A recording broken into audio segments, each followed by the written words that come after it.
بسم اللہ الرحمن الرحیم۔ اسلامی رسوم و آداب کے حوالے سے کچھ اہم سوالات وہ بھی ہیں کہ جو شادی بیاہ کی رسومات سے متعلق ہیں اور اس میں بہت ساری غلط فہمی پائی جاتی ہیں۔ آج ہم اسی قسم کی ایک غلط فہمی کا تذکرہ کریں گے اور جاننے کی کوشش کریں گے کیا فی الواقع دین کا اس کے بارے میں کوئی ایسا حکم ہے جو واجب الاتباع ہو۔ اور وہ سوال یہ ہے اور وہ غلط فہمی یہ ہے کہ عام طور سے یہ کہا جاتا ہے کہ ولیمہ کرنا ایک سنت نبوی ہے، چنانچہ سنت نبوی ہونے کے ناطے اس کی ایک مذہبی حیثیت ہے اور اس کو کرنا ضروری ہے۔ تو دیکھیے یہ بات ہے جو ہم آج ڈسکس کریں گے اور اس کے بارے میں جاننے کی کوشش کریں گے کہ نبی صلی اللہ علیہ وسلم کا فی الواقع اس میں کیا ارشاد ہے۔ تو سب سے پہلے تو یہ دیکھیے کہ کسی چیز کا سنت ہونے کے لیے ضروری ہے، یعنی نبی صلی اللہ علیہ وسلم جب کسی کو سنت قرار دیتے ہیں تو وہ فی نفس ہی اپنی ذات میں وہ عمل ایک دینی عمل ہوتا ہے، اور اگر وہ دینی عمل نہیں ہے تو پھر اس کو سنت قرار نہیں دیا جا سکتا۔ ظاہر ہے اگر اس کے بارے میں نبی صلی اللہ علیہ وسلم کو کوئی ارشاد ہے تو پھر اس کی نوعیت کوئی اور ہوگی، اور ہم دیکھتے ہیں کہ نبی صلی اللہ علیہ وسلم اپنی نیچر میں، اپنی ذات میں وہ ایک باپ بھی ہیں، وہ ایک سوشل ریفارمر بھی ہیں، وہ ایک سوسائٹی میں رہنے والے بھی ہیں۔ بہت ساری باتیں، بہت ساری روایتیں جن سے منسوب ہیں، ضروری نہیں کہ وہ محض دین بیان کر رہی ہوں، بہت ساری اور چیزوں اور شعبوں کو بھی بیان کرتی ہیں۔ چنانچہ ہم یہ دیکھتے ہیں کہ کھانا کھانا اپنی نوعیت میں، اپنی نیچر میں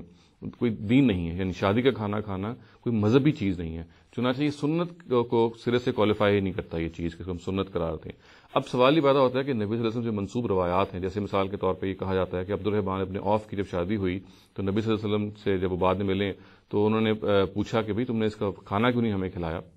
اور پھر آگے اسے کہا کہ اولم ولو بشات، کہ اگر تم ایک بکری بھی اگر اس کھانے میں ہمیں تناول فرما دیتے یا ہمیں آفر کر دیتے تو یہ بھی بڑی اچھی بات ہے۔ تو ایک لحاظ سے اس جملے میں یہ ایک ند پایا جاتا ہے، اور یقیناً جن لوگوں نے اس ولیمے کو سنت قرار دیا انہوں نے اسی جملے سے استشہاد کیا اور کہا کہ بھئی نبی صلی اللہ علیہ وسلم نے یہ کہا کہ ایک بکری بھی اگر پاسبل ہے کسی آدمی کے لیے ارینج کرنا تو اس بکری کی بنیاد پہ اس کو ایک ولیمے کا کھانا دینا چاہیے۔ تو دیکھیے جیسے میں نے عرض کیا کہ چونکہ اپنی بنیاد میں کھانا کھلانا کوئی مذہبی فعل نہیں ہے، تو اگر نبی صلی اللہ علیہ وسلم نے یہ بات فرمائی ہے تو اس کو ہمیں بریکٹ کرنا ایک مذہبی حکم کی کسی طرح سے ٹھیک نہیں ہے۔ میں نے جیسے عرض کیا کہ نبی صلی اللہ علیہ وسلم کی حیثیت ملٹیپل حیثیتیں ہیں، وہ ایک باپ بھی ہیں، وہ ایک سربراہ بھی ہیں، وہ ایک سماجی رہنما بھی ہیں، وہ اپنے رفقا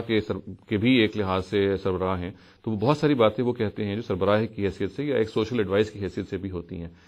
ہم اسی طریقے سے یہ جو خاص طور سے انہوں نے عبد الرحمن بن عوف کو کہا یا اپنی ازواج مطہرات کے حوالے سے انہوں نے ظاہر ہے کہ بعض کا ولیمہ اگر آفر کیا تو ان کے بارے میں ہم یہ کہیں گے کہ اس زمانے کی ایک سوشل کسٹم، ایک سوشل روایت تھی جس کے بارے میں انہوں نے ایک جملہ کہا، اور لوگوں نے غلطی سے اس جملے کو مذہبی بنیاد پہ اس کی تعویل کی اور ان کی طرف یہ منسوب کیا کہ گویا وہ یہ کہہ رہے ہیں کہ نبی صلی اللہ علیہ وسلم مذہبی لحاظ سے ایک فنکشن کو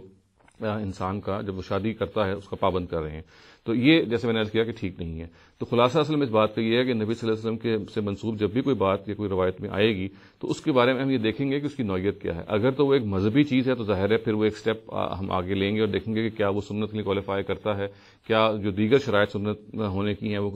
اس میں شامل ہوتی ہیں کہ نہیں، اور اگر پہلے ہی قدم پہ وہ چیز اپنی نوعیت میں سنت نہیں ہے مثال کے طور پہ، یا وہ کوئی مذہبی چیز نہیں ہے تو اس کو ہم کوالیفائی سنت کے بریکٹ میں نہیں کر سکتے۔ اس کی مثال ایسے ہی ہے، دیکھیے جیسے ہمیں کہا گیا کہ رات کو آپ بتی بجھا کے سوئیں، یعنی زمانے میں موم بتی ہوتی تھی تو موم بتی بجھا کے سونے کی جو ہدایت ہے اس کی وجہ یہ تھی کہ ظاہر ہے کہ اگر آپ موم بتی نہیں بجھائیں گے تو اس کا پورا امکان ہے کہ گھر کو کوئی نقصان پہنچے۔ تو اپنی نیچر میں اب یہ دیکھیں کہ حفاظتی تدبیر تھی، ایک پریکاشنری میجر تھا۔ اسی قسم کی حفاظتی تدبیر نبی صلی اللہ علیہ وسلم نے عورتوں کے محرم کے ساتھ سفر کرنے کے حوالے سے کہی۔ تو یہ حفاظتی تدابیر جو ہوتی ہیں ان کے بارے میں سمجھ لینا چاہیے کہ یہ شریعت نہیں ہوتی، اور اسی طرح سے بعض سماجی ہدایات اور سماجیات سے متعلق بعض چیزیں ہوتی ہیں وہ بھی شریعت نہیں ہوتی بلکہ وہ موقع اور محل کے لحاظ سے ہوتی ہیں۔ کسی چیز کا سنت کے لیے کوالیفائی کرنے کے لیے ضروری ہے کہ وہ اپنی بنیاد میں، اپنی نیچر میں ایک مذہبی عمل ہو۔ اگر وہ اپنی نیچر میں ایک مذہبی عمل ہی نہیں ہے تو وہ پہلے ہی قدم پہ سنت ہونے کے لیے کوالیفائی نہیں کرتی۔ اور میں نے جیسے عرض کیا کہ ولیمے کا کھانا کوئی مذہبی عمل نہیں ہے، ولیمے کا کھانا جب آپ آفر کرتے ہیں تو اپنی نیچر میں کوئی مذہبی عمل نہیں ہے۔ چنانچہ اگر نبی صلی اللہ علیہ وسلم نے اس کو کہا تو پھر ہمیں اس کی تعویل مذہب سے ہٹ کے کرنی پڑے گی، اور یہ کہنا پڑے گا کہ یہ نبی صلی اللہ علیہ وسلم نے ایک سماجی ہدایت کے طور پہ، ایک سماجی